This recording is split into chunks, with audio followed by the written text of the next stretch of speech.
Asante sana Leila kwa taarifa hiyo ya heri. Shari hatutaki kabisa katika huu msimu, na tukizungumzia misimu wengi wanaelekea pwani.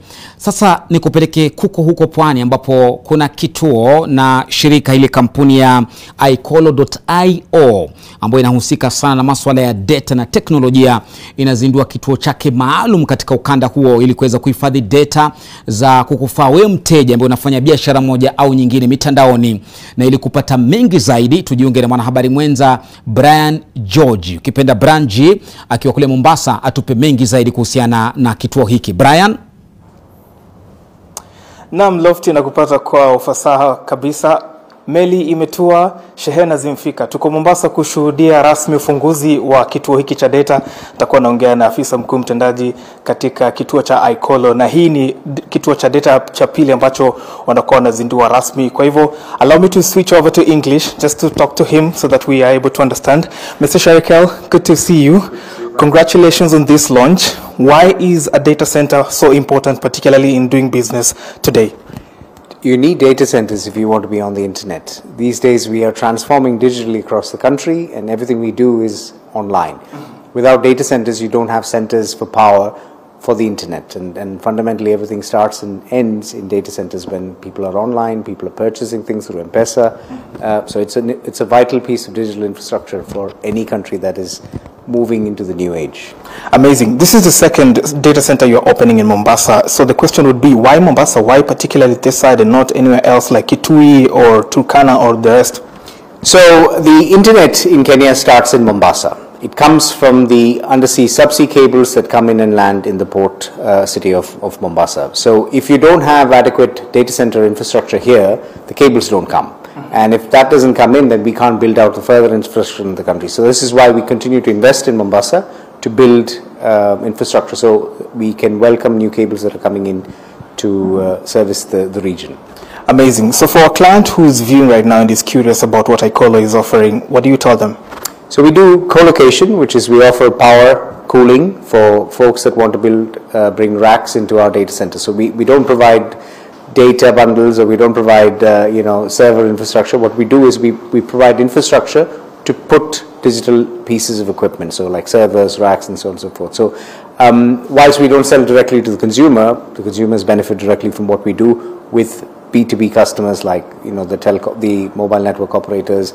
Very big banks bring their infrastructure to our building, and then we offer them the scale, as a result reducing cost, and hopefully some of that is passed back to the consumers. Amazing. This is a huge investment, and as we were speaking earlier on, you told us that you're targeting, of course, the blue chip companies, the banks, and the telecommunication companies. But are there packages also for small and medium enterprises, the startups who also want to have these data centers? Do you have a package for them?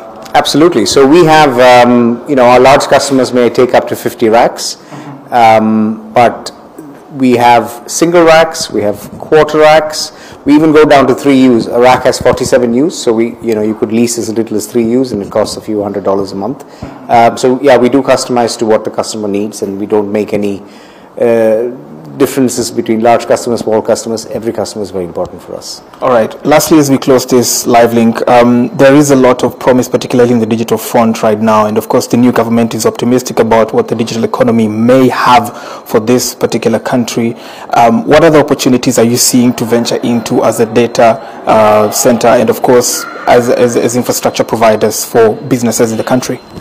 So I think everything we do is going to become digital. So there's a digital footprint in everything we do. Everything we consume is also linked to some sort of digital asset. So for example, what we see with photographs, what we see with, what we read.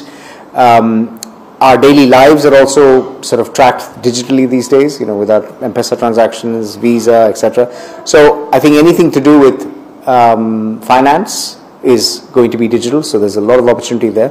Anything to do with improvements in marketing and is online these days. Nobody really wants to put billboards out. Again, I think there's a huge opportunity there to provide skills and further.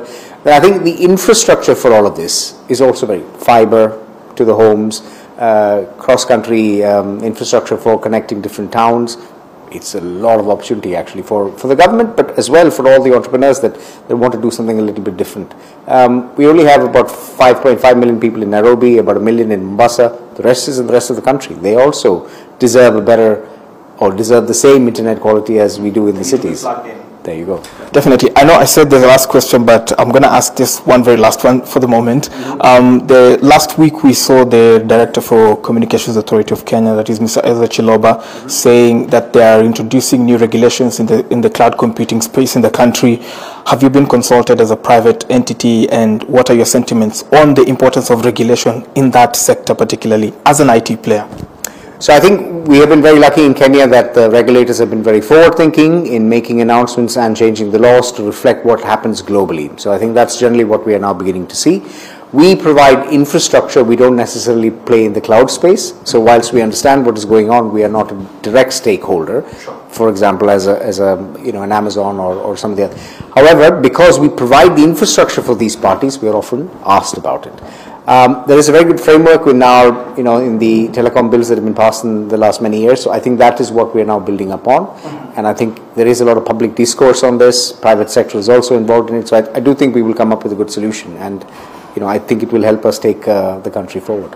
All right. Many thanks, Mr. Ranjit. My pleasure. Thank you, Brian. Thank you so much. That's Mr. Ranjit Sherikel ambaye ni afisa mkuu mtendaji katika kituo hiki cha data iliyoko hapa jijini Mombasa. Ametueleza umuhimu wa kuhifadhi data katika mfumo huu wa kidijitali ambapo biashara zote zinaenda katika mfumo huo, na kweli ilikuwa tu ni mbinu tu za kuangalia jinsi ambayo miundo misingi katika mfumo wa kidijitali inaweza kutumika ili kuhifadhi na kunufaisha biashara zetu hapa nchini Kenya. Kwa hivyo nitakomea hapo. Lofty, kwako studio. Asante sana Branji.